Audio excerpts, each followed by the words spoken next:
The satellite phone rang in the darkness. Duncan Whitmore's hand trembled as he reached for it, his weathered fingers fumbling with the device. Outside his Montana ranch house, snow fell silently over the Rocky Mountains, but inside his chest, a different kind of storm raged. "Ellie," he whispered into the phone, his Scottish accent thickening with fear. "CNN said a convoy was hit in Ramadi. They're not releasing names. For God's sake, answer me." Silence answered him. Just the empty static of a connection that refused to complete. He tried again, and again. Each unanswered ring carved deeper into the wall he had built between himself and his daughter 3 years ago. The wall his pride had constructed. The wall his expectations had mortared with disappointment. He set the phone down and stared at the photograph on his desk. Eleanor at 8 years old, standing beside him at his shooting range, a rifle nearly as tall as she was propped against her shoulder. Even then, even at that impossible age, she had the gift. He had known it the moment her first shot punched through the center of a target at 200 yards. 4 generations of Whitmore warriors, and she had been the finest of them all, and he had driven her away. Duncan picked up the phone and dialed again, knowing she would not answer, unable to stop himself from trying. The snow continued to fall. The mountains stood silent witness. And somewhere in the Iraqi desert, his daughter was either alive or she was not. And he would not know until the sun rose over a world that suddenly felt too vast and too cruel. "Please, lass," he whispered to the darkness. "Please be alive." The alarm cut through the darkness at 04:30. Eleanor Whitmore woke instantly, her body conditioned by 11 months of deployment to transition from sleep to alertness without the luxury of grogginess. Around her in the female birthing tent at Camp Ramadi, other women slept on, their breathing steady, their dreams undisturbed by whatever mission waited outside in the Iraqi dawn. Elle swung her legs off the cot and reached for her boots. The air inside the tent was stale and warm, heavy with the smell of canvas and sand and the accumulated sweat of too many bodies in too small a space. She dressed in the dark, her movements economical and silent. 11 months of being invisible had taught her how to occupy space without disturbing it. She pulled on her uniform, laced her boots, and gathered her gear. Before leaving, she reached into the small pocket of her assault pack and withdrew a photograph no bigger than a playing card. Even in the darkness, she knew every detail of the image. Her father, in his British SAS beret, standing at attention in front of the Hereford headquarters, his chest decorated with ribbons that represented 25 years of service to the Crown. The photograph had been taken the year before she was born, before he left England for America, before he met her mother, before his life became the ranch in Montana and the private training of American Special Operations soldiers, before she became his greatest pride and his deepest disappointment. "I'm sorry, Da," she whispered in the darkness, her voice barely audible even to herself. She slipped the photograph back into her pocket, shouldered her pack, and stepped out into the pre-dawn darkness of Camp Ramadi. The Combat Operations Center was already humming with activity when Elle arrived. Marines moved through the artificial light like shadows, their faces drawn with exhaustion and anticipation. Another day in Ramadi, another convoy into the city, another opportunity for everything to go catastrophically wrong. Elle made her way to the motor pool, where 2 Humvees sat waiting. She was assigned to the second vehicle, her job simple and unremarkable. Drive the truck, deliver the supplies, return to base. 3 times a week for 11 months, she had performed this duty without incident, without recognition, without anyone noticing that she existed at all. They called her Ghost, when they bothered to call her anything. She began her pre-combat inspection, checking tire pressure and fluid levels, ensuring the vehicle would not fail them in the moments when failure meant death. The work was meditative, her hands moving through familiar patterns while her mind drifted elsewhere. To a shooting range in Montana, where snow fell on distant mountains and a little girl learned to control her breathing. To a father whose expectations had become a cage she could not escape. To a choice made 3 years ago in anger and desperation. A choice that had brought her here, to this desert, to this invisible existence, to this distance from everything she had been raised to become. "Mornin', Ghost." Elle looked up to see Private First Class Tobias Merrick approaching, his young face still soft with the innocence that Iraq had not yet fully scraped away. He was 19, fresh from some farm in Montana, not far from where she had grown up, and he had the kind of earnest friendliness that made him seem even younger. "Morning, Toby," she replied quietly. "You good on water? Got extra if you need it."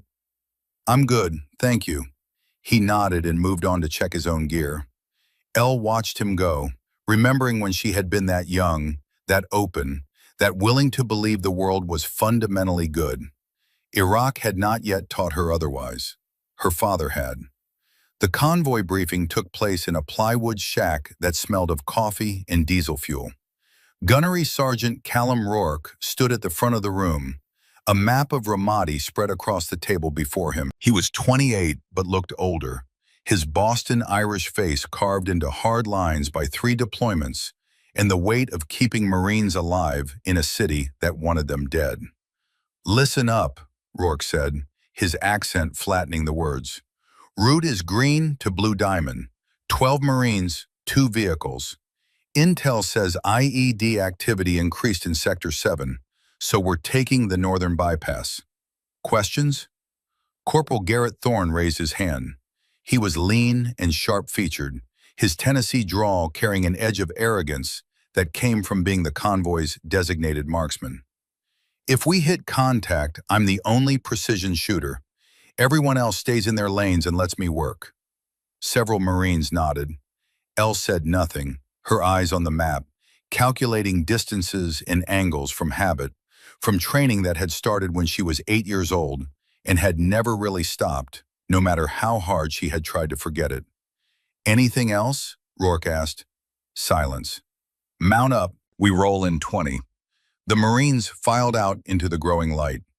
Elle followed, invisible as always, her presence noted by no one except Toby Merrick, who gave her a friendly nod as he climbed into the lead vehicle. Elle performed one final check of her Humvee, then settled into the driver's seat. The metal was already warm from the rising sun. She adjusted her mirrors, checked her radio, and waited for the order to move. Beside her, Lance Corporal Adelaide Brennan climbed into the passenger seat. Addie was 22, red-haired and sharp-tongued, a combat medic from Philadelphia who had befriended Elle during their first week in country. She was one of perhaps 3 people in the entire battalion who treated Elle like an actual human being rather than a piece of mobile furniture. "You sleep at all?" Addie asked, adjusting her aid bag between her feet. "Some." "Liar." Addie pulled out a protein bar and broke it in half, offering Elle the larger piece. "Eat. It's going to be a long day." Elle accepted the food with a small nod of thanks. They sat in companionable silence, chewing the tasteless bar, watching the camp wake around them. In the lead vehicle, Rourke was checking his radio. Beside him, Thorne was inspecting his M110 sniper rifle with the kind of reverence some men reserve for holy objects. Elle watched Thorne work, watched his hands move over the weapon with practiced familiarity, and felt something stir in her chest. A memory, a longing, a ghost of the person she used to be before she decided that person was a prison. "You ever miss home?" Addie asked quietly. Elle considered the question. Home was a ranch in Montana. Home was a father who had not spoken to her in 3 years. Home was a legacy of warriors stretching back 4 generations, a weight she had carried since childhood, a burden she had crossed an ocean to escape. "Sometimes," Elle said, which was not quite a lie and not quite the truth. The radio crackled. Rourke's voice. "All Victors, this is Victor 1. Prepare to move." Elle started the engine. The Humvee rumbled to life, vibrating beneath her like some great metal beast eager for the hunt. She put her hand on the gear shift and waited. "Victor 2, ready," she reported. "Roger, let's roll."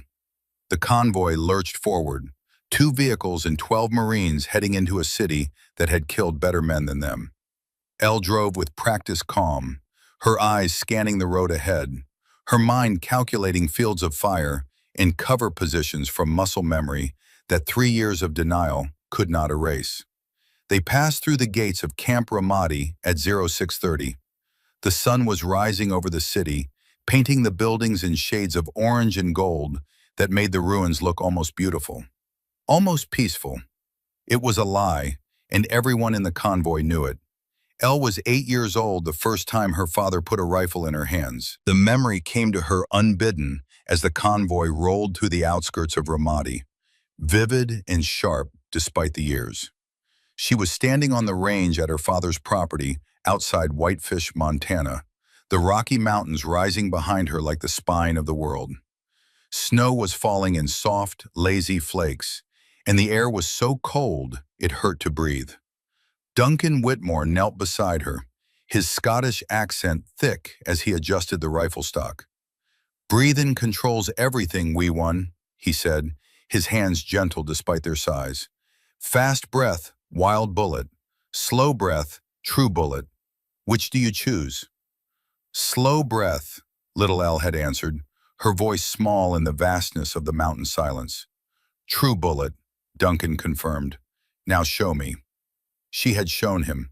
Her first shot at 200 yards, the bullet punching through the center of the target with a precision that made her father's rare smile appear like sun breaking through storm clouds. "You've got the gift, lass," he had said, and in that moment, Elle had believed that the gift was something wonderful. She had not yet learned that gifts could become cages. The convoy turned onto Route Green, the main artery cutting through central Ramadi.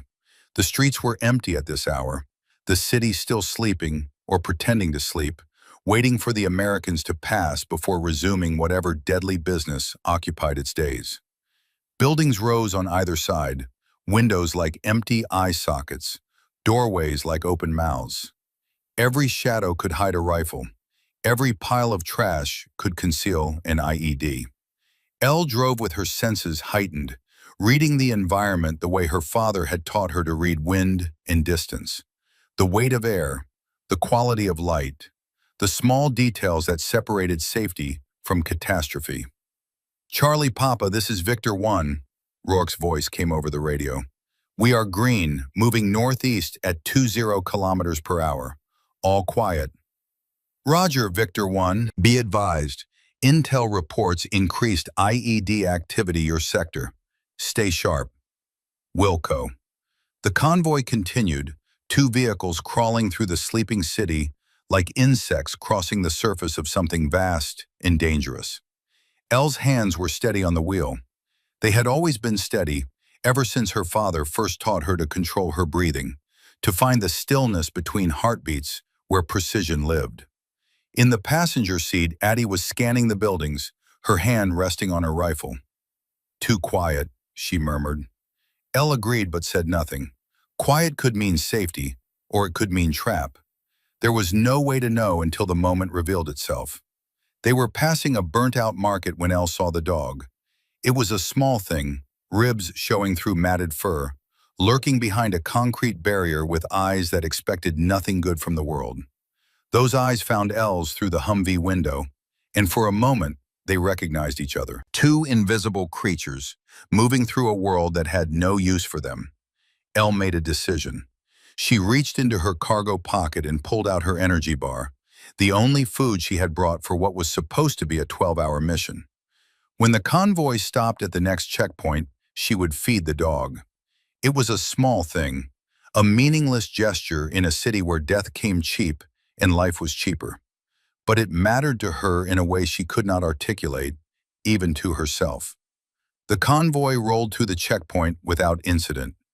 Elle pulled her Humvee to a stop behind Rourke's vehicle and killed the engine. 5 minutes, Rourke called back. "Hydrate and piss." The Marines dismounted, stretching legs cramped by the Humvee's confines. Elle climbed out and moved to the rear of her vehicle, ostensibly to check the cargo straps, but really to scan the area for the dog she had seen. It was there, watching from behind the same barrier, its body tense and ready to flee. Elle unwrapped the energy bar and broke it into small pieces. She approached slowly, making herself small and non-threatening, her movements deliberate and calm.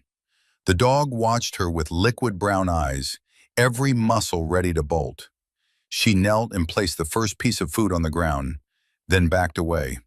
The dog waited, suspicious. Elle waited, patient. Finally, hunger overcame fear. The dog darted forward, snatched the food, and retreated. Elle placed another piece, closer this time. The dog came again, less frightened now. By the third piece, it was eating from her palm, its rough tongue scraping against her skin. "Wasting food on a mutt!" Elle looked up to see Corporal Garrett Thorne standing over her, his Tennessee drawl sharp with contempt. He was 25 but carried himself older, his lean frame radiating the kind of coiled arrogance that came from being good at killing and knowing it. "Figures the supply girl would rather feed strays than do her job," Thorne continued. He spat into the dirt near her feet, a gesture of dismissal so casual it was almost artistic. Elle said nothing. She had learned in 11 months that silence was the best response to men like Thorne. Anything she said would only confirm what he already believed, that she was soft, useless, a liability in a world that demanded hardness. She finished feeding the dog and stood, brushing dust from her knees. Thorne was already walking away, his M110 slung across his back, his attention on more important matters than the invisible supply clerk who wasted food on animals. The dog watched Elle with eyes that might have been gratitude or might have been simple animal acknowledgement of calories received. Either way, it was more recognition than she typically got from the Marines. "Mount up," Rourke called. Elle returned to her Humvee and climbed behind the wheel. As the convoy prepared to roll, she caught a glimpse of Thorne in the lead vehicle, saw him laugh at something another Marine said, saw the easy camaraderie of men who trusted each other with their lives. She had known that camaraderie once, in a different life. On a shooting range in Montana, surrounded by her father's students, elite operators from Delta and SEAL teams who came to train under the legendary Duncan Whitmore. They had welcomed her not because she was Duncan's daughter, but because she could outshoot them. By the time she was 16, she could outshoot anyone except her father himself. The memory burned. Elle pushed it away and focused on the road ahead. She was 16 the day everything changed. The memory came to her as the convoy rolled deeper into Ramadi, as vivid and painful as if it had happened yesterday instead of 7 years ago. She was on her father's range, surrounded by 5 adult students, all of them veterans of special operations, all of them there to sharpen skills that might keep them alive in the mountains of Afghanistan or the deserts of Iraq.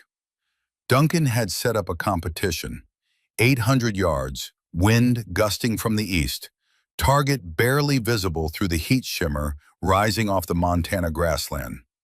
"Let's see what you've got, lads," Duncan had said in his thick Scottish accent, his arms crossed over his chest. The students went first, each taking their time, each reading the wind and compensating for distance and gravity. They were good, professional. But when the targets came back, none had managed better than a 4-inch group. Then it was Elle's turn. She settled into position, felt the wind on her skin, watched the grass bend and sway. Her father had taught her to read the invisible rivers of air, to feel the bullet's path before it flew. She exhaled slowly, found the space between heartbeats, and squeezed the trigger 5 times. When the target came back, all 5 rounds were touching, a single ragged hole less than 2 inches across at 800 yards. The students had stared in silence, then one by one they had begun to applaud. Her father's face had shown something Elle had rarely seen. Pride, yes, but also something else. A kind of fierce satisfaction, as if she had just confirmed something he had always known, but never voiced. That night at dinner, her grandfather Alistair had raised his glass. He was 85 then, his body ravaged by age, but his mind still sharp.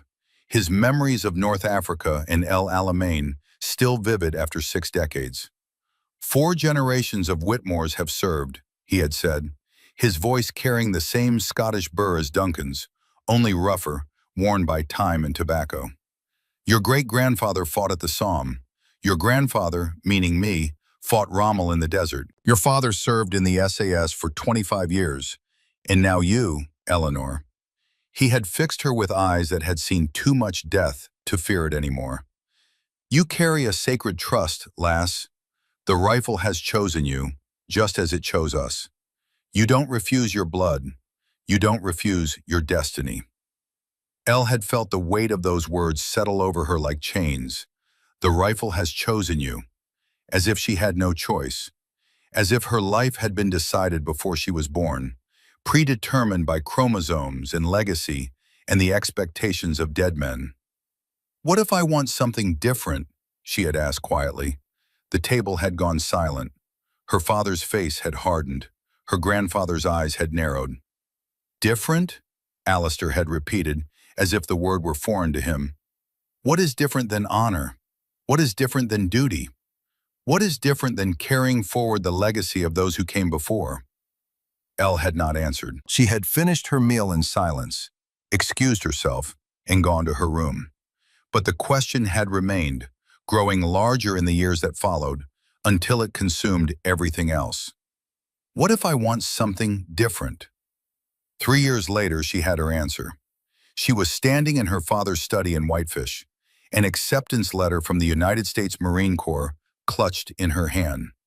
Motor Transport, MOS, as far from sniper as she could get while still wearing a uniform.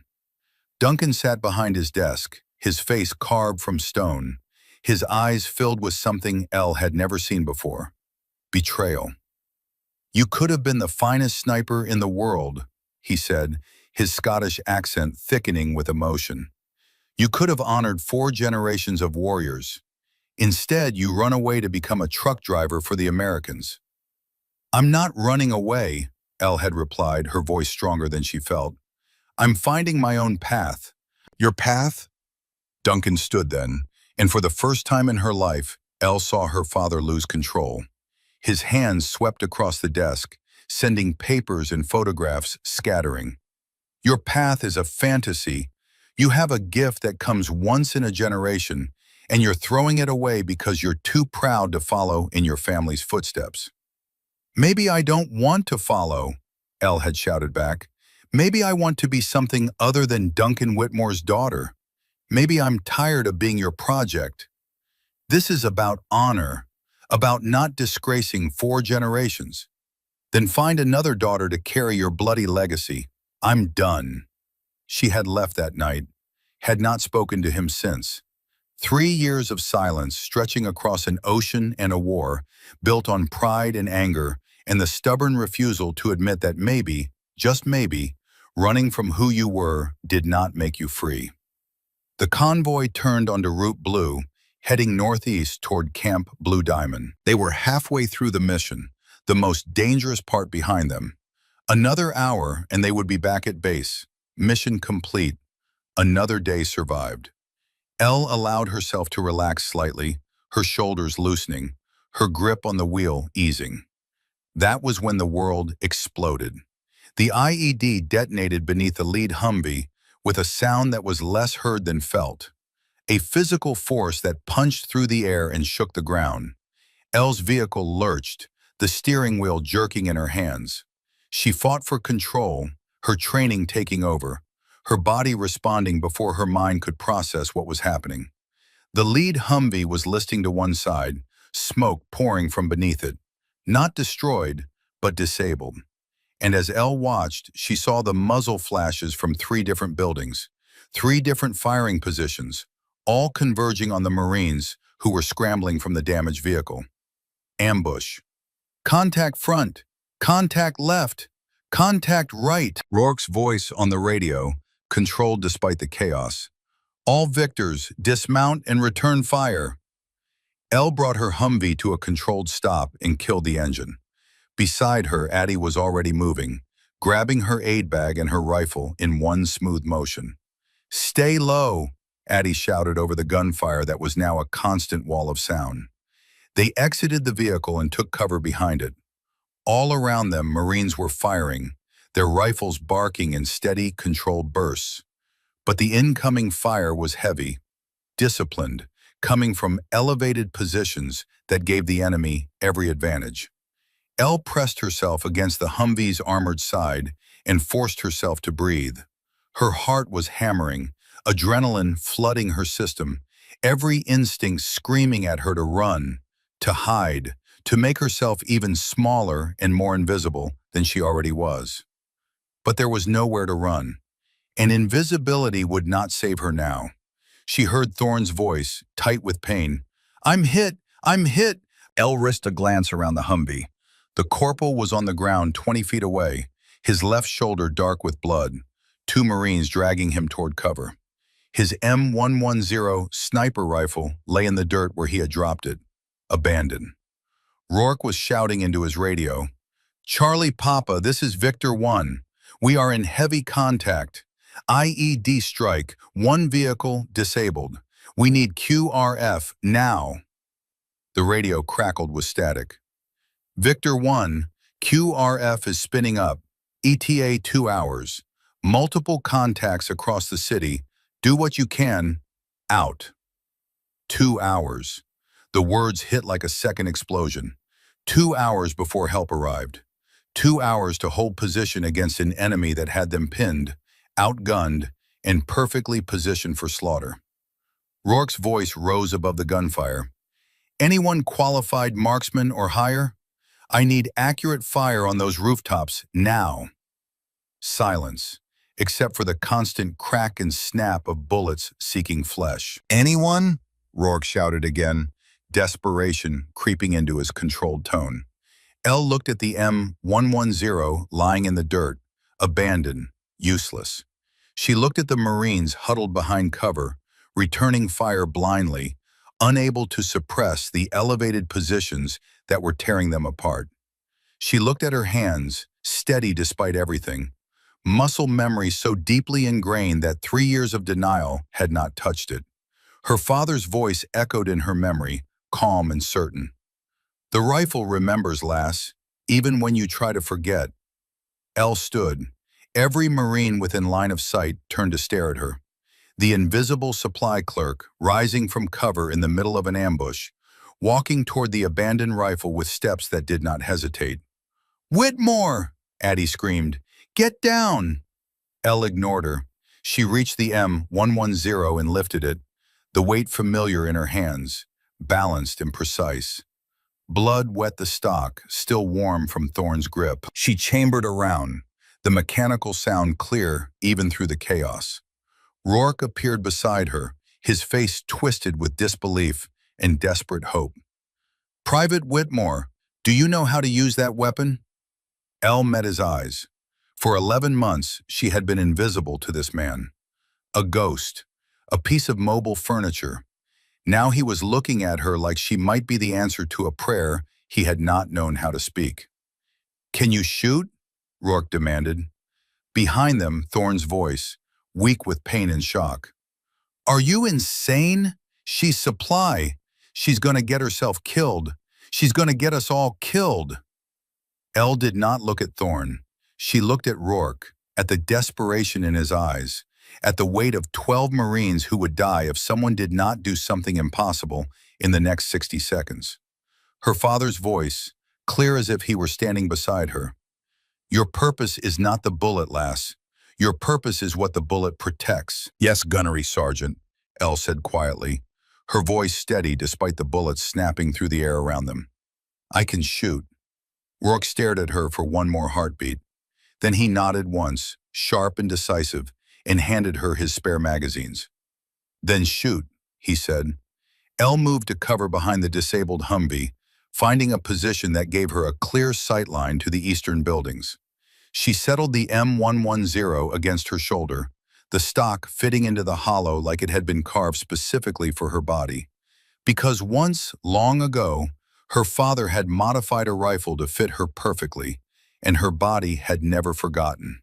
She found the scope, brought her eye to the glass, and the world narrowed to a single point of focus.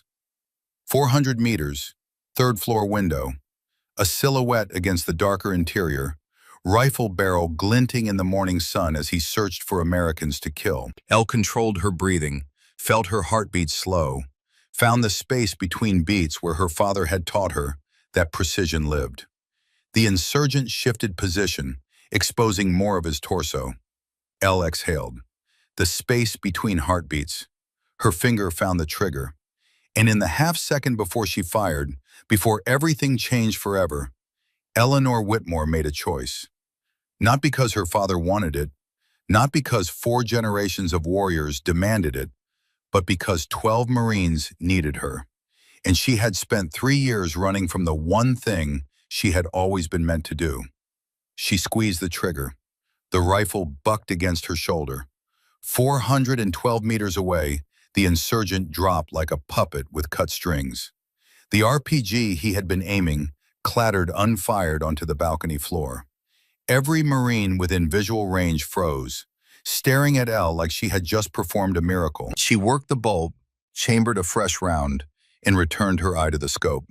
There were more targets, and the invisible girl they called Ghost was just getting started. The second shot followed the first by less than 3 seconds.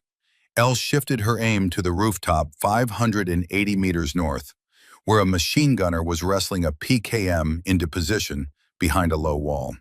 She could see only his head and shoulders, a target barely larger than a dinner plate at that distance. The morning sun created heat shimmer that made the air waver like water, distorting her view through the scope. Her father's voice came to her unbidden, as clear as if he were kneeling beside her on the range in Montana. "Feel the air on your skin, lass. Watch how the grasses move. The bullet flies through an invisible river." There was no grass here, only concrete and dust, and the bodies of men who had made the mistake of underestimating what she could do. But Elle could feel the wind on her face, could read its direction and force in the way debris skittered across the rooftop, could calculate the compensation required without conscious thought. She fired. The machine gunner's head snapped back. His body disappeared behind the wall. The PKM, unmanned, sat silent. Behind Elle, someone made a sound that was not quite a word. She ignored it, already searching for the next threat. 620 meters east. A water tower on a rooftop, its rusted bulk providing cover for a 2-man team setting up what looked like another PKM. They were working fast, professional, feeding the belt into the receiver with practiced efficiency. In 30 seconds, they would be operational. In 45 seconds, they would be pouring rounds into the Marines below from an elevated position that conventional fire could not suppress. Elle did the mathematics automatically. Wind had shifted, now coming from the southeast at approximately 8 miles per hour. Heat shimmer was worse at this distance, creating distortion that made precise aim nearly impossible. The targets were partially concealed behind the water tower's bulk, visible only when they leaned out to work the weapon.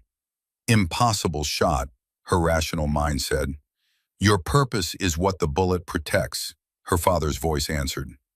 Elle waited, her breathing slow and controlled, her heartbeat a steady drum in her chest. The first man leaned out to adjust the ammunition belt. Elle fired. He dropped. The second man grabbed for the weapon, trying to complete the setup alone. Elle put a round through his chest before his hands reached the receiver. The machine gun fell silent before it ever spoke. Private First Class Tobias Merrick was pressed against the disabled Humvee 15 feet from Elle, his young face pale beneath the dust and sweat. He had been watching her shoot, his mouth hanging open like he was witnessing something his brain could not quite process. "Holy Mother of God," he whispered. Corporal Garrett Thorne was on the ground nearby, Lance Corporal Adelaide Brennan working on his shoulder wound with quick, efficient movements. Despite the pain that had to be screaming through his body, despite the morphine Addie had just pushed into his system, Thorne was staring at Elle with an expression that mixed disbelief with something darker, something angry. Lucky shots, Thorne said, his Tennessee drawl made thick by pain and pharmaceutical intervention. 3 lucky goddamn shots. Anyone can get lucky. Toby Merrick turned to look at the corporal, his young face suddenly harder than it had been a moment before. Corporal, I've been hunting elk with my daddy since I was 6 years old. I know the difference between luck and skill. He paused, watching Elle chamber another round with movements so smooth they looked choreographed. That ain't luck. That's world-class shooting. Thorne opened his mouth to respond, but whatever he intended to say was cut off by Elle's voice, quiet but carrying clearly through the chaos. Movement 200 meters east. 4 tangos advancing with RPG. Gunnery Sergeant Callum Rourke had been coordinating fire from behind the lead Humvee. He spun toward Elle, his eyes scanning the direction she indicated. Where? I don't see anything. Behind the burnt car, using smoke for concealment. They'll reach firing position in 45 seconds. Rourke pulled his binoculars and searched.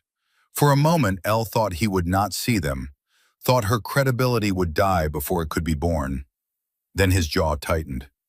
Jesus Christ, I see them. Whitmore, can you engage? Elle had already found them in her scope. 4 men moving in a tactical bound, one carrying the distinctive tube of an RPG-7, the others providing security. They were using available cover well, exposing themselves only for brief moments as they advanced. Most shooters would wait for a clear shot, for one of the insurgents to make a mistake and present an easy target. Elle did not wait. She fired 4 times in 6 seconds. Each shot a controlled exhale, a space between heartbeats, a calculation of lead and distance, performed by a part of her brain that had been doing this mathematics since she was 12 years old. 4 men dropped in sequence, the RPG clattering unfired onto the pavement. The street fell momentarily silent, the ambient gunfire slackening as if the enemy were collectively holding their breath, trying to understand what had just happened to their coordinated assault. Thorne had gone very quiet. His face was pale, whether from blood loss or from watching Elle shoot, it was impossible to say. When he finally spoke, his voice had lost its mocking edge, replaced by something that sounded almost like fear. "That's not possible," he whispered. Elle ignored him. She was scanning rooftops, searching for the next threat, her mind processing angles and distances and wind speed with automatic precision. 7 shots fired, 33 rounds remaining, unknown number of enemies, unknown time until reinforcements arrived. The mathematics were not good, but they were better than they had been 2 minutes ago. Better than they would have been if she had remained invisible. Victor 1, this is Charlie Papa. The radio crackled with the voice of the Tactical Operations Center back at Camp Ramadi. We have multiple reports of heavy contact across the city. QRF is delayed. ETA now 3 hours. Can you hold? 3 hours. Rourke's face went very still. Elle watched him do the mathematics, watched him calculate ammunition expenditure versus time versus enemy reinforcements versus the probability that 12 Marines could survive in this kill zone for 3 hours against an organized enemy force. Roger, Charlie Papa, Rourke said, his voice betraying nothing of what his face had revealed. We will hold. Out. He lowered the radio and looked at Elle. Really looked at her, perhaps for the first time in the 11 months she had been assigned to his convoy. What he saw in that moment, Elle could not say. But when he spoke, his voice carried a weight it had not held before. How many rounds you got, Whitmore?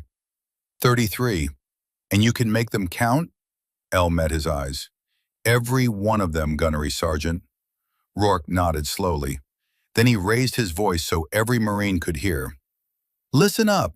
Our position is compromised but defensible.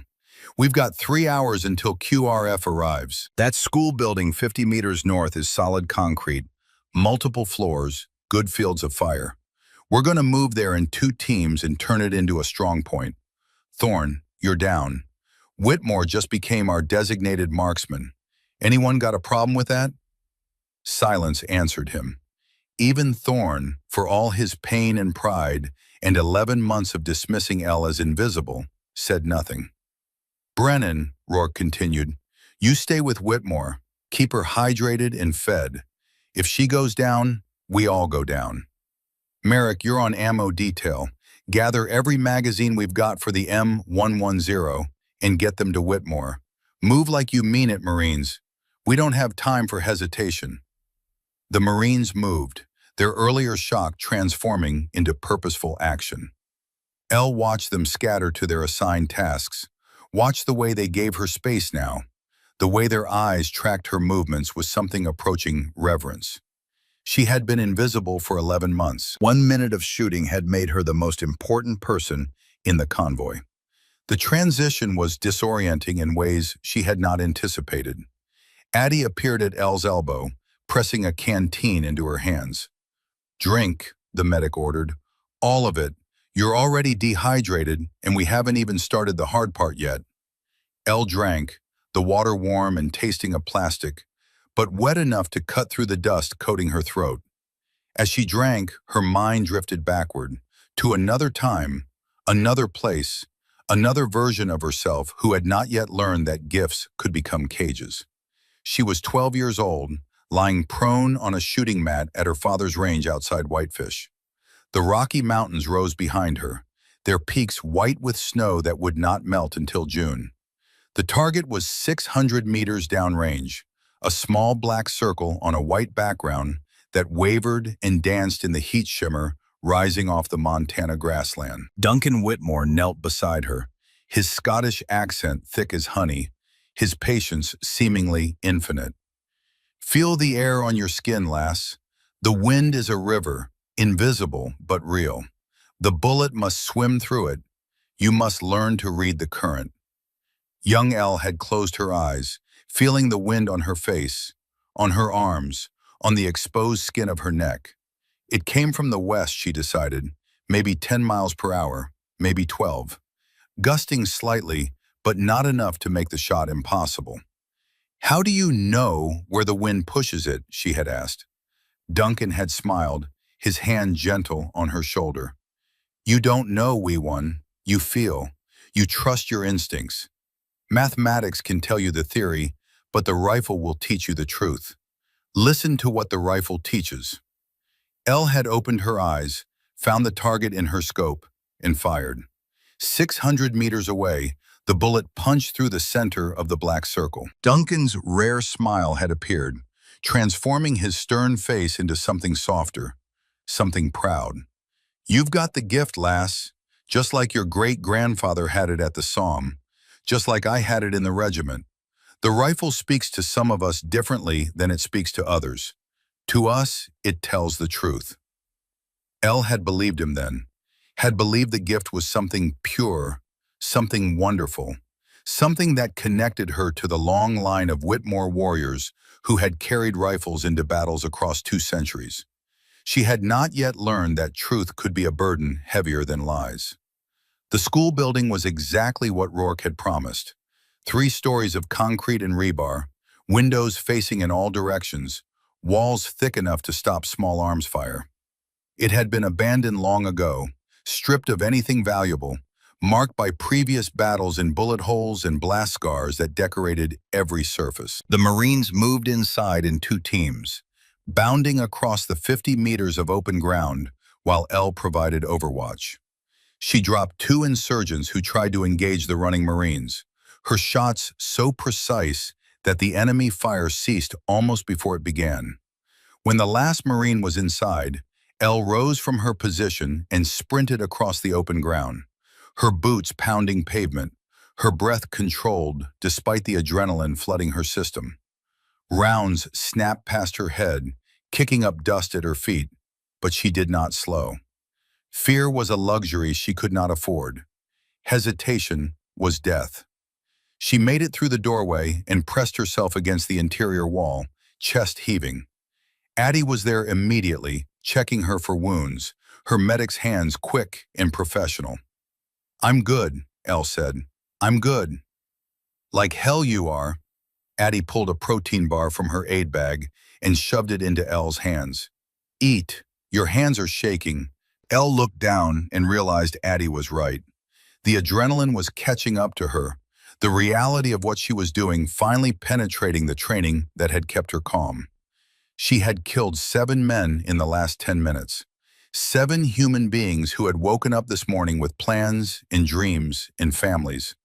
All of them now dead because her father had taught her to put bullets exactly where she aimed them. The protein bar tasted like sawdust and regret. "Whitmore!" Rourke's voice echoed down the stairwell. "Second floor, east-facing windows. I need eyes on their positions and I need them now." Elle forced down the protein bar, grabbed her rifle, and climbed the stairs. The second floor was a maze of empty classrooms, their walls covered in faded Arabic writing, their floors littered with debris and spent shell casings from previous battles.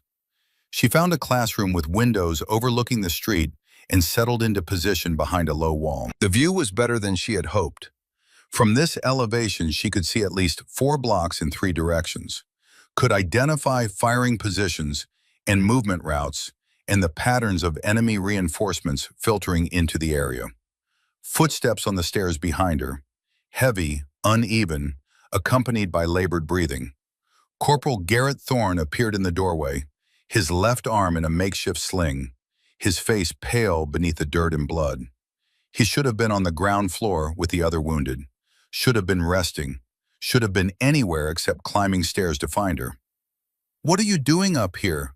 Elle asked without turning from the window. Thorne did not answer immediately. He moved to the wall beside her, lowered himself to sitting with a pained grunt, and stared out at the city that was trying to kill them. "I need to understand," he said finally. His Tennessee drawl was softer now, stripped of its usual arrogance. "I need to understand who you are." Elle found a target in her scope. 800 meters, rooftop, a man with binoculars who was clearly coordinating the insurgent response. She made a note of his position, but did not fire. Not yet. Let him think he was safe. Let him get comfortable. "I'm nobody," Elle said. "Just a supply clerk who can shoot." "Bullshit." Thorne shifted his position, his wounded shoulder clearly causing him pain despite the morphine. "Nobody shoots like that. Nobody makes those shots unless they've been training their whole goddamn life." He paused. "So I'll ask again, who are you?" Elle lowered the rifle and looked at him. Really looked at him, seeing past the arrogance and the contempt to something more human underneath. Pain, yes. Shock, certainly. But also something else. A desperate need to understand how the world he thought he knew had just turned inside out. She owed him nothing. He had spent 11 months making sure she knew exactly how worthless he considered her. But they were going to die in this building together if the next 3 hours went badly. And dying next to a stranger seemed lonelier than dying next to someone who at least knew her name. "My father is Master Sergeant Duncan Whitmore," Elle said quietly. "Retired British SAS. He spent 25 years in the regiment before he moved to America and started training special operations soldiers. Sniper program mostly. He's trained Delta, SEALs, Rangers, Recon Marines. Anyone who needs to learn how to put a bullet exactly where it needs to go." Thorne stared at her. "Your father is the Hereford Ghost?" Elle felt something twist in her chest at the nickname. The Hereford Ghost. That was what the special operations community called Duncan Whitmore. A legend whispered about in bars and shooting ranges and training facilities, from Fort Bragg to Coronado. The man who could make impossible shots, who had conducted operations that did not officially exist, who had trained a generation of snipers to be better than they thought possible. "Yes," Elle said. "And he trained you?" "Since I was 8 years old." Thorne was silent for a long moment, processing this information, fitting it into the mental framework he had constructed for how the world worked. When he spoke again, his voice carried a note of something that might have been awe or might have been anger. Elle could not tell which. "So you're not just good," Thorne said. "You're elite, world class, and you've been driving supply trucks for 11 months pretending to be nobody?" "I wasn't pretending," Elle said. I was choosing. Choosing what?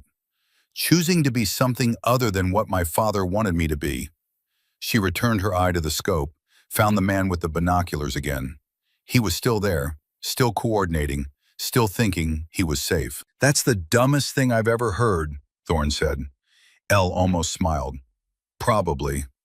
You could have been doing this the whole time. You could have been saving lives. Instead, you chose to hide. The accusation stung because it was true.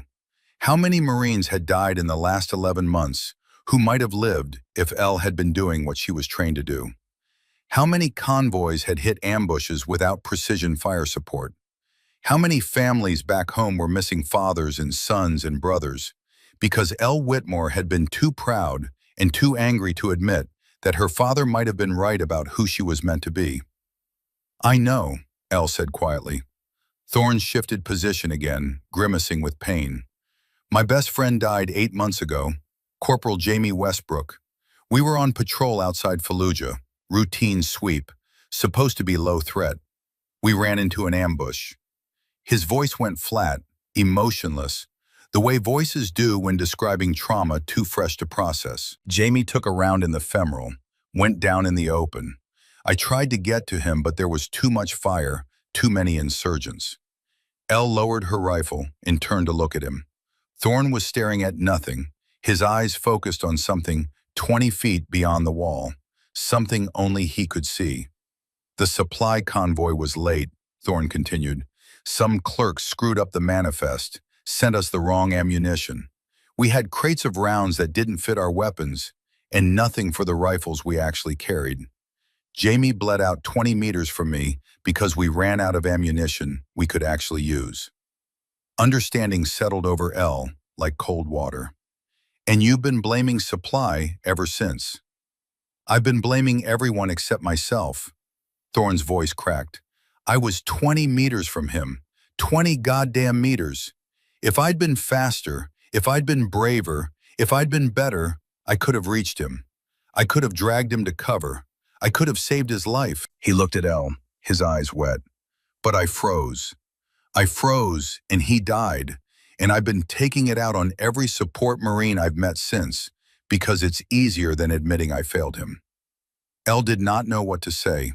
Grief was a beast she understood, had wrestled with herself in the 3 years since she had walked away from everything her father represented. But her grief was for a relationship voluntarily destroyed, not for a life involuntarily ended.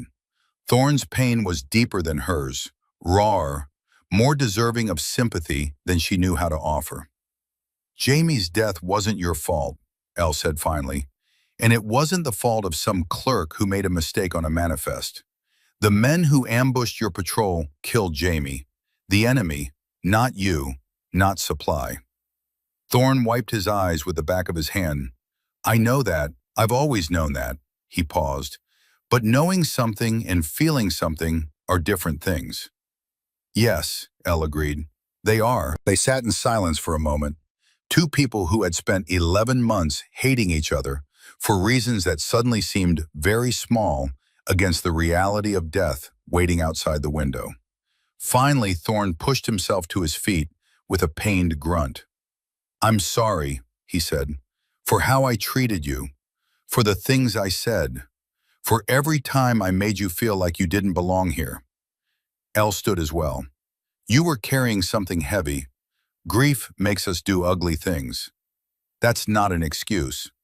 No, but it's an explanation, and explanations matter. Thorne extended his right hand, his left still immobilized in the sling. Thank you for not letting my hate get us killed. Elle took his hand. His grip was firm despite his injury, his palm rough with calluses. Thank you for coming up here. I know climbing stairs with that shoulder couldn't have been easy. Yeah, well, Thorne attempted a smile that did not quite reach his eyes. Figured if you're going to keep us alive, least I could do a spot for you. 2 sets of eyes are better than one, even if one set belongs to an asshole corporal with a chip on his shoulder. Despite everything, despite the death and the fear and the 3 hours of survival that stretched before them, Elle found herself returning the smile. Rourke sent you, didn't he? He did. Said if you're going to die up here, you shouldn't die alone. Thorne moved to the window and pulled out his binoculars. So what do you need from me? Tell me what you see, Elle said. Call out targets. Help me prioritize threats. Be my eyes on the sections I can't watch. Thorne raised the binoculars and began to scan. For the first time since the ambush began, Elle did not feel quite so alone. They worked together in silence for several minutes, Thorne calling out enemy positions, Elle confirming them through her scope. The insurgents were regrouping, bringing in reinforcements, establishing firing positions in a wide semicircle around the school building. Elle counted at least 20 fighters, possibly more hidden in buildings she could not see. Movement, Thorne said suddenly. 850 meters southeast. Rooftop with the blue door. That's a commander. Elle found the position. A man stood partially exposed, using hand signals to direct other fighters. Even at this distance, she could see the confidence in his posture, the authority in the way the men around him responded to his gestures. This was not some random insurgent. This was the man orchestrating the entire assault, the mind behind the ambush, the reason 12 Marines were pinned in this building with 3 hours until rescue. Can you make that shot? Thorne asked. Elle calculated. 850 meters. Wind had shifted again, now coming from the east at maybe 10 miles per hour. Heat shimmer was severe, creating distortion that made the target waver like a mirage.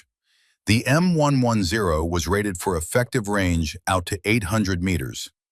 This shot was at the extreme edge of the weapon's capability, in conditions that made precise aim nearly impossible. I don't know, Elle admitted. Thorne lowered the binoculars and looked at her. That's the first time you've said that. Elle kept her eye to the scope, watching the commander gesture to his men, watching the coordinated assault take shape under his direction. If she could drop him, if she could remove the organizing intelligence behind the attack, the insurgent assault might fragment, might lose cohesion, might give the Marines the breathing room they desperately needed. But if she missed, she would give away her position, would let the enemy know exactly where their greatest threat was located, would invite every weapon in a 4-block radius to focus on this window. Her father's voice came to her, teaching a lesson from years ago when she was 15 and struggling with an impossible shot on the Montana range. Mathematics say impossible, lass, but sometimes impossible is just the untrained word for difficult. The hardest shots require faith. Faith in your training, faith in your rifle, faith in yourself. Young Elle had asked, "What if I miss?" Duncan had smiled. "Then you learn, but you'll never know till you try." Elle watched the commander through her scope. He was turning, gesturing to someone outside her field of view. In 3 seconds, maybe 4, he would be facing her direction. His chest would be fully exposed. It would be her only chance. "I can make it," Elle said. Thorne raised the binoculars again. "Then make it. We need this." The commander turned, his gestures becoming more animated. 3 seconds. 2. 1. He faced her direction, his chest fully exposed, his attention on something else entirely. Elle exhaled completely, emptying her lungs until there was nothing left. She found the space beyond heartbeats, beyond breath, beyond thought. The space where her father had taught her that precision lived. She squeezed the trigger. For 2.4 seconds, the bullet flew across 850 meters of Iraqi air. Elle tracked it through the scope, watched it fight the wind, watched it drop in a precise arc, calculated by instinct and experience and a lifetime of training. The commander jerked once and fell. The men around him scattered in panic, suddenly leaderless, suddenly afraid. The coordinated assault that had been building began to fragment before it ever fully formed. Thorne lowered the binoculars slowly, his face pale. "Holy Mary, Mother of God," he whispered. "That shot was impossible." Elle chambered a fresh round. "My father taught me that impossible is just another word for difficult." Below them, she could hear Rourke on the radio, his voice carrying a note of something that might have been hope. Charlie Papa, enemy assault is breaking up. I say again, enemy assault is fragmenting. We can hold this position. Elle checked her ammunition. 26 rounds remaining. At least 15 confirmed enemy fighters still active. Probably more she could not see. 3 hours until the quick reaction force arrived. The mathematics were still not good, but they were better than they had been 5 minutes ago. The enemy came again 20 minutes later. Elle saw them massing in the alleyways 3 blocks east. At least 30 fighters moving with renewed purpose despite the loss of their commander. They had found new leadership, someone smart enough to understand that the Americans were pinned and bleeding, someone patient enough to coordinate a methodical assault rather than a reckless charge. "They're coming," Elle said quietly. Beside her, Thorne raised his binoculars and scanned the streets. Even with morphine dulling the pain in his shoulder, his hands were steady, his voice calm. "I count 25, maybe 30. They're spreading out using proper bounding overwatch. Whoever took command knows what they're doing." Elle checked her ammunition again. 26 rounds. The mathematics were brutal and simple. Even if every shot was perfect, even if every bullet found its target, she would run out of ammunition long before she ran out of enemies. "Thorne," she said, "I need you to do something for me." "Name it." "Go downstairs. Tell Rourke we need every spare magazine for the M110. I don't care where they come from. I don't care who's carrying them. I need ammunition or we're not holding this position." Thorne hesitated, clearly torn between his duty to spot and the practical necessity of her request. Finally, he nodded and pushed himself to his feet with a pained grunt. "I'll be back in 5 minutes. Don't die while I'm gone." "I'll do my best." Elle watched him disappear down the stairwell, then returned her attention to the streets below.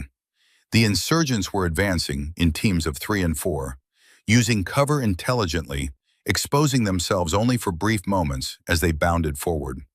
They had learned from their earlier losses. They knew there was a skilled shooter in this building, and they were adapting their tactics accordingly. Elle found her first target, a fighter moving between buildings 200 meters out, visible for perhaps 2 seconds as he crossed an alley. She led him slightly, compensating for his movement, and fired just as he reached the midpoint of his crossing. He dropped. The fighters behind him immediately went to ground, their advance halting as they reassessed the threat. 25 rounds remaining.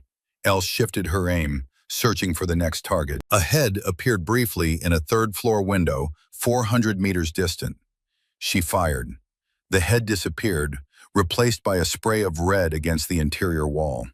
24 rounds. Movement on a rooftop to the south.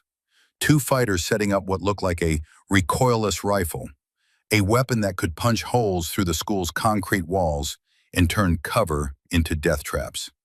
Elle put 1 round through the first fighter's chest and a second through the weapon's optical sight, rendering it useless. 22 rounds. The assault was fragmenting again, the coordinated advance breaking down as fighters dove for cover or retreated to safer positions. Elle could feel the momentum shifting, could sense the enemy's resolve weakening as their casualties mounted. Then she saw the 2 men with the satchels. They were moving fast through an alley 60 meters to the southeast, hunched under the weight of heavy bags that could only contain one thing: explosives. Enough explosive to bring down the entire school building if they reached the foundation and detonated. Elle swung her rifle toward them, but they were already behind cover, moving through a narrow passage between buildings where her angle of fire was blocked. She tracked their progress through brief glimpses, catching sight of them for a fraction of a second before they disappeared again. The lead bomber was slightly ahead, carrying the satchel with both hands. The second man followed close behind, something metallic in his raised hand. A detonator, ready to trigger the moment they planted the charge. 2 targets, 1 bullet remaining before Thorne returned with more ammunition. If she shot the bomber, the second man would detonate anyway. If she shot the second man, the bomber would reach the wall, and someone else would set off the charge. There was no clean solution. There was no right answer. Unless Elle's mind raced backward through 15 years of training, through thousands of hours on her father's range, through lessons most students never learned because most students never had Duncan Whitmore's patience or his willingness to teach unconventional techniques. She was 15 years old, lying prone on the Montana grassland, frustrated by a target positioned behind a concrete barrier that blocked any direct shot. Her father knelt beside her, his Scottish accent carrying that particular tone he used when teaching something important. Sometimes the bullet is not the weapon, lass. Sometimes the bullet is just the beginning. The rifle can teach you to make one round do the work of many if you're willing to listen to what it's saying. He had shown her how to calculate ricochet angles, how to use hard surfaces to redirect rounds, how to turn concrete and steel into allies rather than obstacles. It was an advanced technique, unreliable and dangerous. The kind of shooting that only worked under perfect conditions, with perfect execution. Elle had practiced it for years, had never attempted it in actual combat, had never needed to until this moment. The two bombers emerged from cover, sprinting the final 20 meters toward the school's foundation. Elle could see them clearly now through her scope, could see the determination in their faces, the weight of the satchels dragging at their shoulders, the detonator raised and ready. She aimed not at the men, but at the corner of the alley wall beside them, at the exact point where concrete met brick, where the angle of impact would fragment the bullet and send shrapnel perpendicular to the round's original trajectory. The physics were complex. The mathematics were uncertain. The margin for error was non-existent. Elle exhaled, found the stillness, and fired. The bullet struck the corner at 1,700 feet per second. The old concrete exploded outward in a spray of fragments, turning a single round into a dozen lethal projectiles. The lead bomber caught shrapnel across his face and chest and went down screaming. The second man took fragments in the throat and dropped the detonator as his hands flew to the wound. Both men fell. The satchel lay in the street, unexploded. The detonator rolled into a gutter, useless. Elle stared at what she had done, her hands trembling for the first time since the ambush began. The shot had been impossible. The physics had been theoretical. She had made it anyway because 12 Marines needed her to, because the alternative was death for everyone in this building. Her father's voice echoed in her memory, proud and certain. "You've got the gift, lass." Footsteps pounded up the stairwell. Thorne burst into the room, his good arm carrying a cloth bag heavy with magazines. Behind him came Toby Merrick, similarly laden, his young face flushed with exertion. "We got you 30 rounds, Thorne said, dumping the magazines on the floor beside Elle. "It's everything we could scrounge from the whole convoy. After this, you're dry." Elle picked up a fresh magazine and performed a press check, confirming the rounds were the correct caliber and properly seated. 30 rounds. How long until QRF arrives? Thorne checked his watch. Hour and 40 minutes. The mathematics remained brutal. 51 rounds total. At least 25 active enemy fighters. 100 minutes until reinforcement. If the enemy pressed a sustained assault, if they coordinated properly, if they were willing to accept casualties, 51 bullets would not be enough. But it was what she had, and she had made impossible things possible before. "Then we make every round count," Elle said. From somewhere to the west, a new sound rose above the ambient gunfire. The heavy thump of helicopter rotors, growing louder, growing closer. Elle's heart leaped before her rational mind could check the hope. The QRF was early. They were saved. Then she saw them through the window. 3 Blackhawks, yes, but not American, not friendly. She watched as the helicopters swept past, heading north toward a different battle, a different emergency, their door gunners scanning for targets that were not here. The sound faded. Hope faded with it. "False alarm," Thorne said quietly. "British helicopters heading to support their units in the northern sector." Elle nodded and returned to her scope. The enemy had used the distraction well, advancing another 50 meters while the Marines were watching the helicopters. They were close now, close enough that Elle could see faces, could distinguish individuals, could recognize the humanity of the men she was about to kill. She forced herself not to think about it, forced herself to see targets rather than people, threats rather than human beings with families and dreams and reasons for fighting that might be as valid as her own. Her father had taught her this too, on a different range in a different life. The moment you start thinking of them as people, lass, is the moment you hesitate, and hesitation gets Marines killed. You can mourn them later, you can question it later, but in the moment, they're targets, nothing more. Elle found her first target and fired. A man dropped at 200 meters. She found the second and fired. Another body in the street. She moved through targets with mechanical precision, each shot a controlled breath, each kill a necessary evil, each trigger pull buying seconds of survival for the Marines depending on her. The assault broke again. The insurgents retreated, dragging their wounded, leaving their dead. The street fell quiet except for the moans of injured men and the distant crackle of fires burning in buildings hit by grenades. Elle lowered her rifle and realized her hands were shaking violently. The adrenaline was finally catching up, the reality of what she had done penetrating the training that had kept her calm. She had killed 17 men today. 17 human beings who would never go home, never see their families again, never grow old. All because Eleanor Whitmore's father had taught her to shoot before she learned to drive. Elle, Addie's voice gentle and concerned. The medic had appeared without Elle noticing, carrying water and food and the kind of steady presence that combat medics learn to project. You need to drink. You need to eat. You're shaking. Elle accepted the canteen and drank, the water cutting through the dust that coated her throat. Addie pressed an MRE into her hands, already opened. A plastic spoon stuck into something that might have been pasta or might have been cardboard. Elle ate mechanically, tasting nothing, her mind elsewhere. "How you holding up?" Addie asked quietly. "I don't know," Elle admitted. "Ask me when this is over." "Fair enough." Addie squeezed her shoulder and moved away to check on the other Marines. Elle sat in the silence, surrounded by spent shell casings and the smell of gunpowder, and the weight of 17 lives ended by her hand. She wanted to feel something. Regret, perhaps. Guilt. Horror at what she had become. But all she felt was emptiness, and a distant surprise that emptiness could feel so heavy. The minutes crawled past. The enemy regrouped, but did not attack, content to wait, to probe for weaknesses, to bleed the Marines through attrition rather than assault.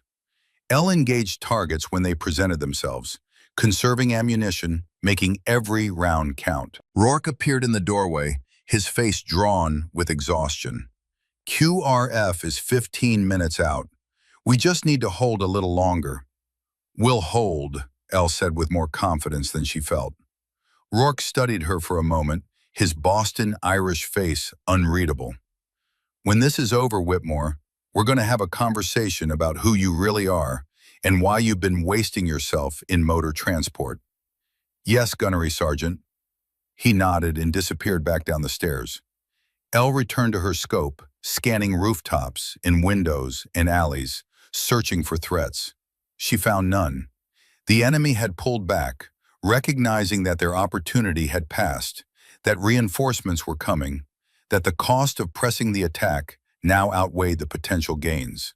And then from the west, she heard it, the beautiful, impossible sound of American helicopters.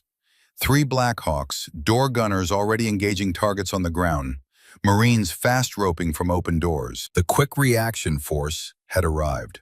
The battle was over. Elle lowered her rifle and felt the strength drain from her body like water from a broken vessel. She slumped against the wall, chest heaving, hands trembling, tears streaming down her face for reasons she could not articulate and did not try to understand. Thorne was beside her, his good arm around her shoulders, his voice rough with emotion. "You did it, Elle. You kept us alive, every single one of us. Elle could not speak. She could only nod and cry and hold the rifle that had saved them all. The rifle her father had taught her to use when she was 8 years old and still believed that gifts were blessings rather than burdens. The QRF swept through the area with professional efficiency, securing buildings and treating wounded, and establishing a perimeter that would allow the convoy Marines to be extracted safely. Elle descended the stairs on legs that felt like rubber, her rifle slung across her back, her body moving on autopilot because conscious thought had become too difficult. The Marines were gathering in the school's courtyard, exhausted and filthy and alive. As Elle emerged into the sunlight, they turned to look at her, every single one of them. The invisible supply clerk who had been beneath their notice for 11 months. Now they saw her. Now they recognized her. Now they understood what she was. Toby Merrick was first to approach, his young face split by a grin that belonged on someone who had not just survived a 3-hour firefight. "Ma'am, I just want to say, that was the most incredible thing I've ever seen. When I get home, I'm telling everyone I fought alongside the best shooter in the Marine Corps." Elle managed a weak smile. "I'm not the best, Toby." "Yeah, you are." His grin widened. "And nobody's going to believe me, but I'm telling them anyway." Addie appeared next, pulling Elle into a fierce hug that smelled of blood and cordite and sweat. "Girl, you've been holding out on me. 11 months I've known you, and you never mentioned you could shoot like that." "You never asked," Elle said, her voice muffled against Addie's shoulder. "Fair point." They separated and Elle found herself facing Gunnery Sergeant Rourke. His Boston Irish face was harder to read than ever, but his eyes held something that looked like respect, mixed with curiosity and perhaps a touch of embarrassment at having overlooked her for so long. "The QRF commander wants to talk to you, Whitmore. He says his spotters counted 17 confirmed kills from the school building, most of them precision shots at ranges that shouldn't be possible with an M110. Rourke paused. "I told him I'd believe 19 because I watched you work, but he wants to hear it from you." Elle nodded, too exhausted to feel anything about the number. 17, 19. They were all just numbers representing lives she had ended. Men who would never go home because her father had taught her to put bullets exactly where she aimed them. The QRF commander was a captain, young and intense, his uniform still clean because he had not spent 3 hours in a firefight. He looked at Elle with undisguised curiosity, his eyes taking in her dusty uniform, her exhausted face, the M110 still slung across her back. "Private First Class Whitmore?" "Yes, sir." "Captain Morrison, QRF commander. I need to ask you some questions for the after-action report." He pulled out a small notebook. "What's your MOS?" "Motor transport, sir, 3531. Morrison's eyebrows rose. "You're a vehicle operator?" "Yes, sir." "And where did you learn to shoot like that?" Elle hesitated. 3 years of silence stretched behind her like a chasm. 3 years of running from her father's expectations, from his legacy, from the weight of 4 generations of warriors who had all carried rifles into battle. 3 years of choosing to be invisible rather than admitting what she was. But the time for invisibility had passed. "My father, sir, Master Sergeant Duncan Whitmore, retired British SAS. He was a sniper instructor for 25 years before he moved to America and started training U.S. Special Operations soldiers." Morrison's pen stopped moving. He looked up, his eyes wide. "Your father is the Hereford Ghost?" Elle felt something twist in her chest at the nickname. "Yes, sir." "And he trained you?" "Since I was 8 years old, sir." Morrison was silent for a long moment, processing this information. Around them, Marines were being loaded onto helicopters. Wounded were being triaged. The machinery of extraction was grinding forward. But in this small bubble of space, a captain was trying to understand how the invisible supply clerk had just saved 12 Marines with shooting that defied explanation. "Why motor transport?" Morrison asked finally. With skills like that, you could have gone scout sniper. You could have been training others. Why waste yourself driving trucks? It was the same question Thorne had asked. The same question Elle had been asking herself for 3 years. The same question she still did not have a good answer for, except the truth. I was running, sir, from my father's expectations, from who he wanted me to be. I joined the Marines to prove I could be something different, something ordinary. She paused. I spent 3 years trying to be invisible. Today I remembered why that was a mistake. Morrison studied her face, his expression unreadable. I'm putting you in for a Bronze Star, Private, possibly silver. What you did today goes beyond anything I've seen in 3 deployments. He closed his notebook.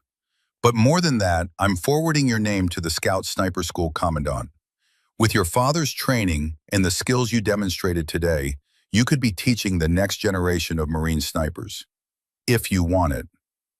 Elle did not know what to say. The offer was everything her father had wanted for her, the path he had mapped out before she was old enough to choose her own direction. Accepting would mean admitting he had been right. It would mean surrendering the independence she had fought 3 years to claim. It would mean going home. Can I think about it, sir? Take all the time you need, Private. You've earned that right. Morrison walked away, leaving Elle standing in the courtyard with sunlight on her face and the weight of impossible choices pressing down on her shoulders.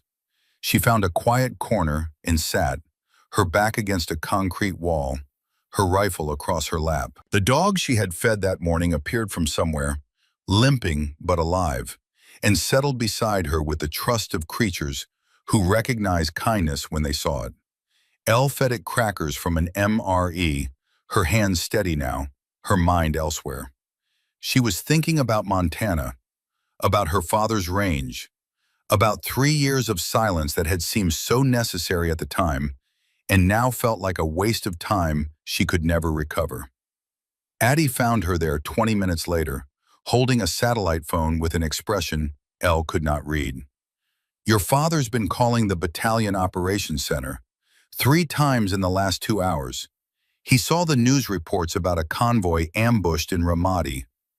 Addie held out the phone. He left a message, said he needs to hear your voice, said please.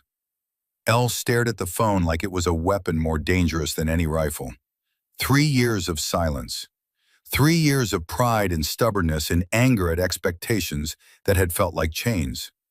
And now her father was reaching across the ocean because he had seen the news and feared the worst. Thank you, Elle said quietly, accepting the phone. Addie squeezed her shoulder and walked away, giving her privacy for what came next. Elle held the phone in both hands, feeling its weight, feeling the weight of everything it represented. Her father's number was still saved in the memory. She had never deleted it, even when she told herself she never wanted to speak to him again. Her thumb hovered over the call button. She pressed it.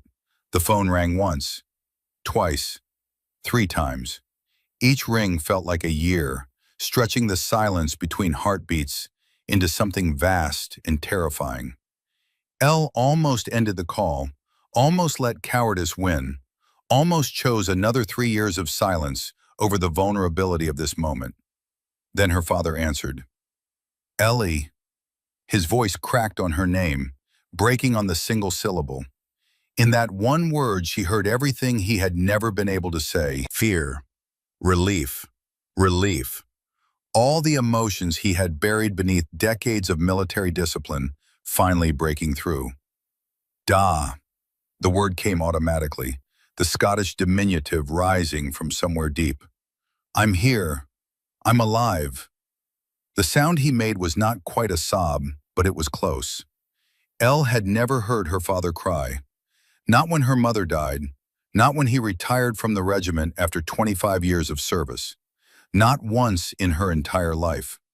But now, across an ocean and a war zone, she could hear the tears in his voice. I saw the reports, Duncan said, his Scottish accent thickening with emotion. They said a convoy was hit in Ramadi. They said there were casualties. They didn't release names, but I knew, lass. I knew you were there. I felt it. Elle closed her eyes, tears sliding down her cheeks. How did you know? Because you're my daughter. Because I trained you. Because I know what you're capable of, even if you spent 3 years pretending otherwise. The words hit harder than Elle expected. 3 years of running, of hiding, of trying to be someone other than Duncan Whitmore's daughter. And he had known all along, had watched from a distance, had carried the knowledge without reaching out because he thought that was what she needed. I used everything you taught me today, Da. Every lesson, every technique. It saved lives. It saved mine. Duncan was quiet for a long moment. When he spoke again, his voice was steadier, finding the familiar cadence of the instructor, the master sergeant, the man who had shaped warriors for 2 decades. They're saying a Marine held off 30 insurgents with a sniper rifle, made impossible shots. I knew it was you. Only one person I trained could do what they described. How did you know I was even in that convoy? Because I've been watching over you for 3 years, lass. Your platoon sergeant emailed me 6 months ago, said there was a Whitmore in his unit, asked if I was related. I told him yes, but asked him not to tell you. I didn't want to intrude on the life you chose. Elle felt her chest tighten. You've been watching? Every day. I knew your deployment schedule. I knew your duty rotation. I knew everything except how to reach across the silence I created. His voice broke again. I was wrong, Ellie. I pushed too hard. I tried to make you into my vision instead of seeing your vision. You left to find yourself, and I was too proud to accept that you needed to leave me to do it. Elle could not speak. The emotions were too big, too raw, too real. 3 years of anger and resentment and stubborn pride dissolving in the face of a father's love that had never wavered, even when she had pushed him away. They're offering me Scout Sniper School, she said finally. I haven't decided yet. Duncan was silent. Part of me wants to prove I can do it. Part of me is still running from being Duncan Whitmore's daughter. Then I'll tell you what I should have said 3 years ago, lass. Duncan's voice was gentle now, stripped of the demands and expectations that had driven her away. Choose what makes you happy. Not me, not your grandfather, not 4 generations. You. If you want Scout Sniper, do it because the rifle chose you and you chose it back. If you don't, then don't. I'll be proud either way. You mean that? I love you, wee one. I've always loved you. Even when you hated me, even when you ran halfway around the world to escape me, I loved you. He paused. Come home when you can. Let me see your face. Let me say these words in person. I love you too, Da. The words came easily, naturally, after 3 years of silence. I'll call again soon. I promise. I'll be waiting, lass, every day until you come home. The call ended. Elle sat with the phone pressed against her chest, tears and dust on her face, feeling something she had not felt in 3 years. Peace. Not the peace of resolution, but the peace of bridges beginning to rebuild, of silence finally broken, of a father and daughter finding their way back to each other across the distance pride had created. 2 months passed like a dream, half remembered. Elle spent them in a blur of debriefings and medical evaluations, in the grinding machinery of military bureaucracy processing what she had done. The Bronze Star came through, then the recommendation for Scout Sniper School, then the quiet conversations with officers who wanted to understand how a motor transport Marine had saved 12 lives with shooting that defied conventional training.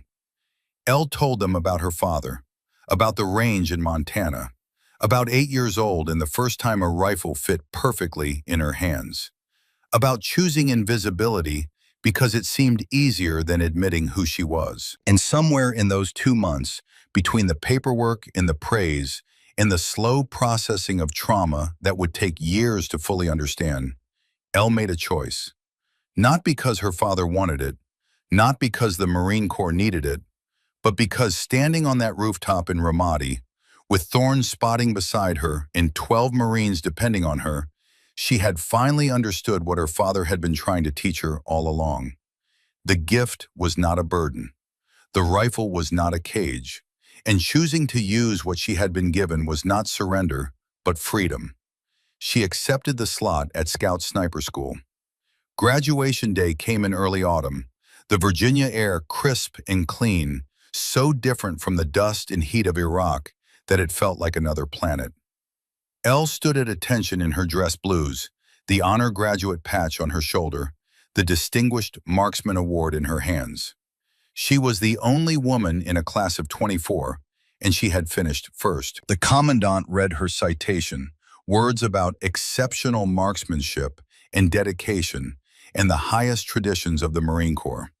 Elle barely heard them. Her eyes were scanning the crowd of families and friends who had gathered to watch their Marines graduate. She found Rourke, who had driven down from Boston, found Addie, grinning and waving, found Thorne, his shoulder healed, his face carrying a piece it had not held in Iraq, found Toby Merrick, still looking impossibly young, still believing the world was fundamentally good. And then she saw him. Back row, civilian clothes, gray hair and weathered face, and the ramrod posture that 25 years in the SAS had carved into his spine. Duncan Whitmore, 58 years old, his eyes wet with tears he did not try to hide. Their eyes met across 50 feet of Virginia grass. Elle felt her breath catch, felt 3 years of distance collapse into this single moment of recognition. The ceremony ended. Families surged forward to embrace their Marines. Elle walked through the crowd toward her father, her steps steady, her heart hammering. They stopped 3 feet apart. Long silence, the world narrowing to just the two of them. Duncan rendered a full British military salute, precise and formal, the kind of salute given to honor rather than rank. Elle returned a United States Marine Corps salute, equally precise, equally formal. They held the position, tears streaming down both their faces, saying with gesture what words could not adequately express. Then Duncan broke into a smile that transformed his stern face into something softer, something proud, something that looked like joy. "Hello, wee one. Hello, Da." They embraced, and 3 years of silence shattered like glass. Duncan's arms were strong around her, his Scottish accent thick in her ear as he whispered words in a language only they shared.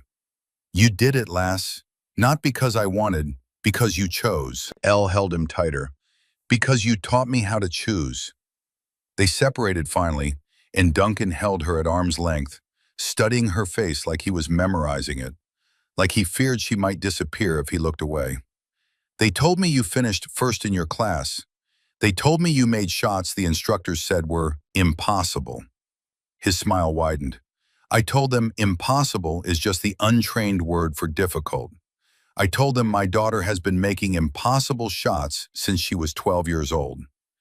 Elle laughed despite the tears. "You didn't."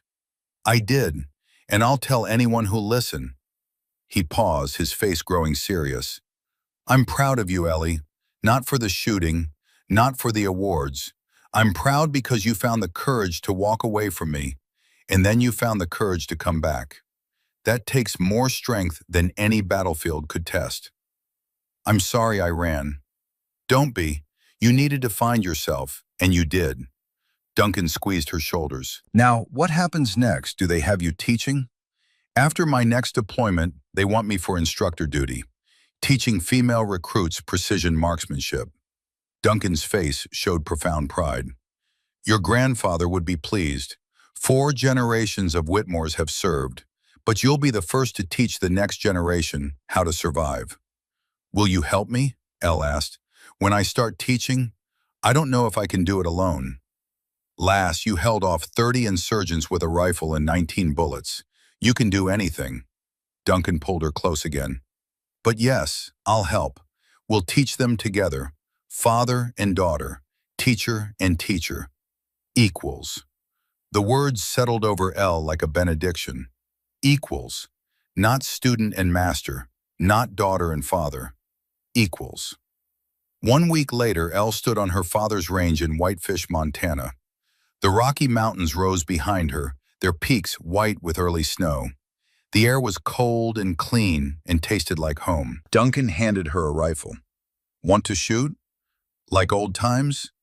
No, lass, like new times. Equals. They settled into position, side by side, father and daughter, looking downrange at targets set at 800 meters.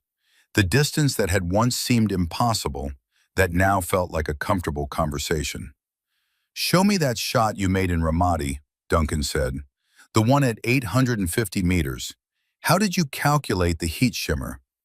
Elle explained, her words technical and precise, describing the methodology she had developed through trial and error, through instinct and mathematics combined. Duncan listened the way teachers listen to students who have surpassed them, with pride and attention, and the humility of recognizing genuine innovation. I never thought of it that way, he said when she finished. That's brilliant, lass. Better than what I would have done. Elle smiled. I learned from the best. Then I made it my own. They shot together as the sun climbed higher, as the morning warmed, as the mountains watched in silence.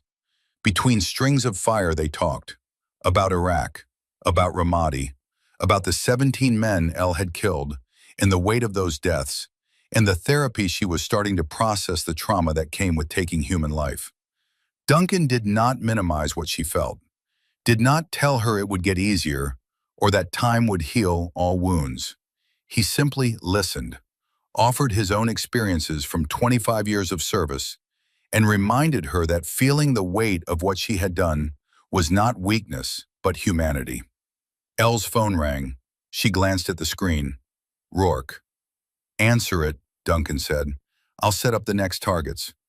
Elle pressed accept. Gunnery Sergeant. Staff Sergeant Whitmore. Rourke's Boston accent carried through the speaker. Got news. The Corps wants you for instructor duty starting next month instead of waiting for your next deployment. They're fast-tracking female recruit training for precision marksmanship, and they want you running the program. Elle looked at her father, who was setting targets downrange, who had driven her away with expectations and welcomed her back without conditions, who had taught her everything and was now learning from her. Can I bring in a consultant, civilian contractor with extensive teaching experience? Depends. Who? Master Sergeant Duncan Whitmore, retired British SAS. He's been training U.S. Special Operations snipers for 25 years, and he's my father. Rourke was quiet for a moment. Then, the Hereford Ghost wants to teach Marine recruits? If I ask him, yes. Then ask him, Staff Sergeant. Having that kind of talent in the program would be invaluable. Rourke paused. You've earned the right to choose your own team. Build it however you want. Thank you, Gunnery Sergeant. Elle ended the call and walked to where her father was checking targets. Da, how would you feel about coming out of retirement, teaching Marine recruits alongside me? Duncan turned, his weathered face showing surprise that quickly transformed into joy. You want your old Da cluttering up your program? I want my father teaching with me, as equals, as partners, showing the next generation that legacy isn't a burden, it's a gift that gets better when you make it your own. Duncan pulled her into a fierce hug. Lass, I would be honored. They returned to the firing line, father and daughter, teacher and teacher, preparing for the work that waited ahead. Duncan set up a target at 850 meters, the distance of Elle's impossible shot in Ramadi. One shot, he said, for old times. Elle settled into position, the rifle familiar in her hands, the mountains rising behind her, her father beside her instead of hovering over her. Duncan's voice, no longer commanding but offering, breathing controls everything, wee one. Elle's response, no longer student but equal. Slow breath, true bullet, Da. She fired. The bullet flew 850 meters through clean Montana air. No heat shimmer, no enemy fire, no lives depending on the outcome. It struck the target dead center. Perfect. Elle looked at her father and smiled. Want to try 900? Duncan laughed. the sound rich and warm and free. Show me how. 6 months later, Elle stood in front of her first class of female recruits at Quantico. 20 young women who had volunteered for the hardest training the Marine Corps could offer. Duncan stood beside her, no longer British SAS but civilian contractor, no longer her father but her teaching partner. Elle looked at the faces before her, saw the determination and fear and hope mixed together, saw herself at their age before the world had taught her that gifts could feel like chains. "My name is Staff Sergeant Eleanor Whitmore," she said. "This is Master Sergeant Duncan Whitmore, retired. For the next 12 weeks, we're going to teach you how to put a bullet exactly where it needs to go. We're going to teach you mathematics and physics and wind reading and how to find the stillness between heartbeats where precision lives." She paused, meeting each recruit's eyes in turn. "But more than that, we're going to teach you that being good at something doesn't mean you're trapped by it. That legacy is not a cage unless you build the bars yourself. That the rifle can be a tool of freedom if you choose to pick it up for the right reasons." Elle glanced at her father, saw him nod with pride and approval. "Some of you will finish this course, some won't. But every single one of you will leave here knowing more about yourselves than when you arrived. You'll learn what you're capable of when everything else is stripped away. You'll learn that impossible is just another word for difficult." She picked up her rifle, the same M110 she had carried in Ramadi, now her personal weapon, carried across 3 continents in 2 wars. "My father taught me to shoot when I was 8 years old. I spent 3 years running from what he taught me. Then I spent 2 hours in Ramadi discovering why he taught it. Now I'm going to teach you, not because anyone expects it, but because I choose to. Because teaching you might save lives, might save yours, might save the Marines depending on you." Elle looked out at the range stretching before them, at targets waiting at distances that would seem impossible until they proved otherwise. "Welcome to Scout Sniper School. Let's get to work. The rifle speaks to some of us differently than it speaks to others." Duncan had told her that when she was 12. She had spent years trying not to listen, had crossed an ocean to escape its voice, had chosen invisibility over acknowledgement. But the rifle had been patient, had waited for the moment when Elle finally understood that gifts freely chosen were liberation, not imprisonment. That legacy earned through action rather than expectation was honor, not burden. Eleanor Whitmore had run from who she was meant to be, had found herself in the running, had discovered that the person she was meant to be and the person she chose to become were not opposites, but the same truth expressed in her own voice. The rifle had always been hers. She just needed 3 years and 1 impossible day in Ramadi to learn how to claim it. Now she would teach others to do the same. Not because Duncan Whitmore's daughter had no choice, but because Staff Sergeant Eleanor Whitmore chose to, freely and without reservation, teaching the next generation that the greatest gift is knowing when to use what you've been given, and the greatest courage is choosing your own path, even when it leads you home.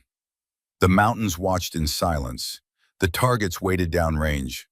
And Eleanor Whitmore, no longer invisible, no longer running, finally at peace with the rifle in her hands and the father at her side, began to teach.